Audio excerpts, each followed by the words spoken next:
All right, once again, we're here to settle the argument, which is the best Celtics team in history. And, of course, NBC Sports Boston partnering with Stratomatic, simulating this tournament. In the finals, it's the #1 seed 1986 champs against the #3 seed 1972-73 Celtics, which did not win the title in real life. Larry Bird continues to treat this tournament as his personal playground, scoring 39 in a Game 1 win.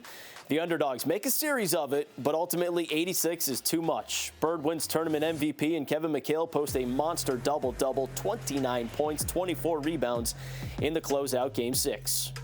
All right, Bob Ryan, did Stratomatic get it right? There's no way it goes longer than 5.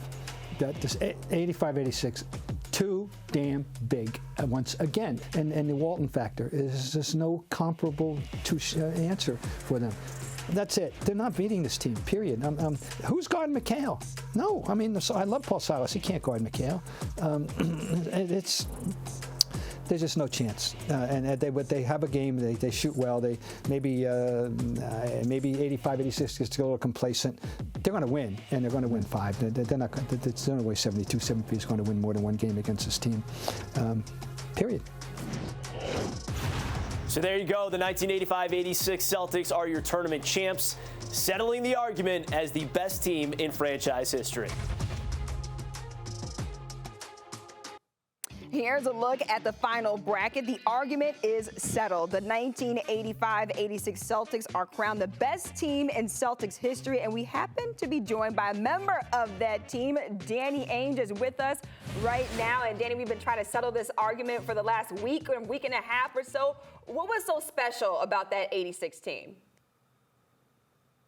Well, if you wanted to settle the argument a long time ago, you just called me then. But sounds like Bob Ryan had it right, too. But I think that the specialness of that team was the size and the skill. McHale and Bird and Walton and Parrish were like all first ballot Hall of Famers. And I think that their skill, passing, rebounding, shot blocking were exceptional, and scoring, obviously. But I think that also Bird and McHale especially were in the prime of their careers. You know, Bird was MVP of the league when it had Kareem, when it had Magic, when it had Jordan. Like, he was the MVP of that league at that time. And so I think that team was playing as good a basketball. We thought that team was going to go on for years to come, but injuries took hold of it. But that was a very, very, very special team. And I would say, like, best team in NBA history. Danny, how early did you know that team was going to be special? And what did it mean when Walton was willing to take on that sixth-man role? How much better did that make you guys with him being willing to take on that? Well, you know, it's interesting because, like, in 1984, we won, and it was a dramatic Game 7 victory. And, you know, we could have easily been down in that series 3-0 had it not been a Gerald Henderson steal. But 85, I actually thought we were a much better team than the Lakers. And we lost that series, and that was devastating. And so that was without Cedric Maxwell being 100%. If Cedric would have come back 100% in 86, I think this team would have been amazing also. But, you know, Walton was great, obviously a great passer, great shot blocker, great rebounder. I think he was 50, 52 at that time, but he was really good still. Danny, I bow down to y'all because I know the history. I remember watching you guys play 85, 86. That's when I first started watching hoop. Who was the toughest matchup, though? Because, I mean, y'all was rocking. It seemed like every time y'all was on TV, if I got a chance to watch it on TV, y'all was running through guys. Who was y'all's toughest matchup that you can remember? Well, I mean, we were gearing for the Lakers. I mean, that was like our mindset every day. We're always paying attention to what's going on in L.A., that's who we're going to meet in the finals. And when Ralph Sampson hit that miracle shot against the Lakers and beat them in that series, I think all of us were a little bit disappointed because we were planning on playing the Lakers. But I think that the Lakers were our toughest matchup. They were the next best team in the league. They were a great team with great franchise players, stacked in the Western Conference. And but we didn't have that tough a competition that year. Oh, so even in the East, y'all didn't see nobody in the East then? Well, I mean, I wouldn't say nobody. I wouldn't say garbage, Eddie, but I would say, but I would say there were some really good teams in the East. Yeah. That 2008 championship team that you built, they end up losing in our bracket to that 72-73 team. And I know Eddie, he has some things to say about that. But what are your thoughts on that 2008 team losing to that 72-73 team in our bracket? Well, the 72 team was outstanding, but they didn't even win a title. So they shouldn't even really be in the conversation. But that was a really good team. I mean, they have so many Hall of Fame players, Paul Westphal, JoJo White. Like, those were two of my favorite players watching as a kid growing up. I saw Paul Westphal play on the West Coast at USC. So fun watching them. Cowan's MVP of the league. But I think that the 2008 team won the championship in its first year. Even better in year two as we started, but like with KG's injury. But that 2018 was special too, to come back from 24 down in LA, to win when Eddie came off the bench and Posey played huge roles in that team that year, on top of the three superstars, the four superstars with Rondo. Like, I think that team was very, very special and destined for even more, at least one more championship of that group that they just weren't able to complete with health, but kind of like the 86 team. But yeah, that 2018 was very special. Again, Ray, KG, Paul, in the prime of their careers at 30, 31, they were playing some of the best basketball of their life. Danny, I think that I looked at the 72-73 roster, and Bob Ryan was talking about how fast they could play. I think that we would have been able to negate that with first of all, our depth, and then the way we played defense. I thought that year was probably the best defensive team that I had ever played on. Just how connected, how we were on a string, how the communication from the back line. Perk started picking up tendencies. Before you know it, Perk could be the quarterback or the back line, the anchor of the defense. I just thought that we would be able to play a lot better than they had us going down 3-1. How we gonna go down 3-1? I knew you were gonna bring that up, the 3-1. There's no way that team will ever go down 3-1 and no team. That's all I felt. You tell me.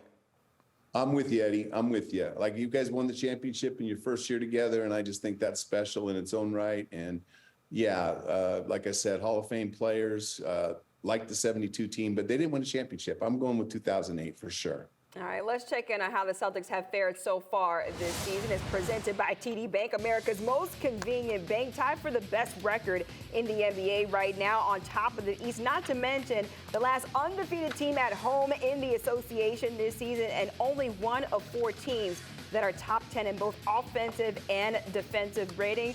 Danny, the Celtics, they're being talked about as one of the best teams, the best rosters in the NBA right now. They're top six. A lot of people saying that, they could win in many different ways. How would you describe how Brad Stevens has built this Boston roster? Oh, he's done an amazing job. I mean, they have good coaching, great management, great ownership, great players. I mean, Celtics top to bottom are sitting pretty in this league right now. They have shooting, maybe the best shooting in the NBA. You do worry about the defense a little bit if they have an injury somewhere, but I do like their bench, their depth, their size, and they're never too small because, Tatum and Brown are good size for a 3 and a 4 or a 2 and a 3. So I like their team a lot. Danny, how much pride do you take? I mean, your fingerprints are all over this from the guys you drafted. Are you still watching when you get breaks from your own team? And what is it like to watch this team from afar? Yeah, I watch NBA games every night. And if there's a choice, I will almost always pick a Celtic game for sure. I love watching their team play. I like, not just because I was involved with that team, but because I like who they are as people, as players. They're not perfect, but they're so good and so talented and very confident. And it's fun to see Joe growing from last year to this year as a coach. He's doing a great job. And Brad's done an outstanding job. With this team, being the cream of the crop right now, everybody is chasing the Celtics. Everybody's chasing Denver. What do you think it is that they have to do to finally get over that hump? Because they've been right there. Eastern Conference, when you were here, Eastern Conference when Brad was coached, then finally getting to the NBA Finals. What do you think it is, and losing, what do you think it is that they can do to get over that hump? Well, I think the thing that makes them the most difficult to play against, Eddie, is they have so much shooting. And so you really can't take the ball out of any one player's hands. But I believe just like this would be the case with a lot of teams, just trust each other. A lot of times when things aren't going well, when you have great players like Jalen and Jason who can get easy baskets, that's the tendency, is to try to get them easier than you need to. And when things aren't going well, they have such great shooting and spot-up shots by White and Sam and Pritchard and Drew, and Porzingis. Like, those are great shots anytime they get an open look. So I just think that trust on the offensive end and keep moving the ball and trust in what you're doing. And Danny, you mentioned Joe Mazzulla's progression this season from last year to this season. Where have you seen the most growth in Joe Mazzulla as a head coach? Maybe in his handling of the media, is doing a little better job there.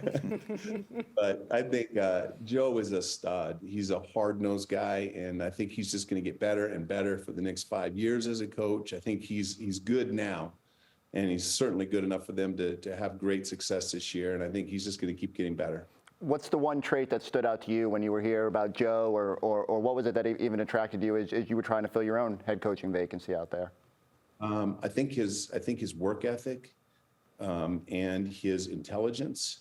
I think he really loves the game of basketball. He has great insight. I think he's unique in his combination of, standing up to the players and building relationships and them believing in themselves, trying to build trust in themselves. I'm just going to say thank you for getting us Jalen and Jason, especially both of them. Thanks for getting the Jays over here, man. We love you for that. Well, maybe our best acquisition was getting Eddie House in 2008. That could have been a great one. That was a difference maker. Yeah, well, you should have kept me in 2009. That team was better, too. That 2009 team should have been in the tournament. Look, let's move on to the in-season tournament. A lot of fans have been talking about that and the inaugural season of the in-season tournament. Danny, what are your thoughts on how the in-season tournament has played out and what it's done for the NBA this year? I think it's been excellent. I mean, anytime you can get more eyes, more attention, players more focused on regular season games, the better. I just don't see any downside whatsoever. I went out to Vegas to watch those tournament games, and it's just excellent. A+ by Adam Silver, the NBA owners. Really good idea. You were up close, like you said, you were in Vegas, and me watching on the TV, it seemed like every in-season game that was played, whenever you could tell the court was there, that let you know it was different. The uniforms might be different, but I felt like it was a playoff atmosphere. I felt like it was playoff intensity, and for the most part, you played in this league, I played in this league. Early November, you're not going to get that playoff atmosphere. You're not going to get that feel of everybody leaving it on the line for that one game. I felt like that's how it was. Now, live up in person, was it that physical, and were they playing that hard? It was impressive. I mean, we played a lot of playoffs, Eddie, against LeBron. That game in the semifinal game with LeBron, that might have been as much energy. He took 3 charges. Are you kidding me? I mean, he was everywhere in that game at his age. And so, yeah, it was a intense game, way more than any regular season game I've ever seen. So, yeah, there was great intensity. Like I said, A+ players and everybody buying into that. Dean, I just want you to go back to the offseason. What was it for someone who had helped build that roster, drafting Rob Williams, Marcus Smart? What was that like to watch that changeover and just being in that seat and knowing those tough decisions you have to make? What did you think of the team going in that direction?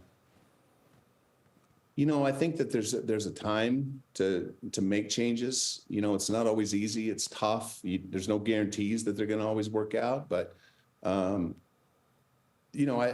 tuned into this early season to see how it would all work out, and it seems like it's worked out really well for the Celtics. So that's all that really matters.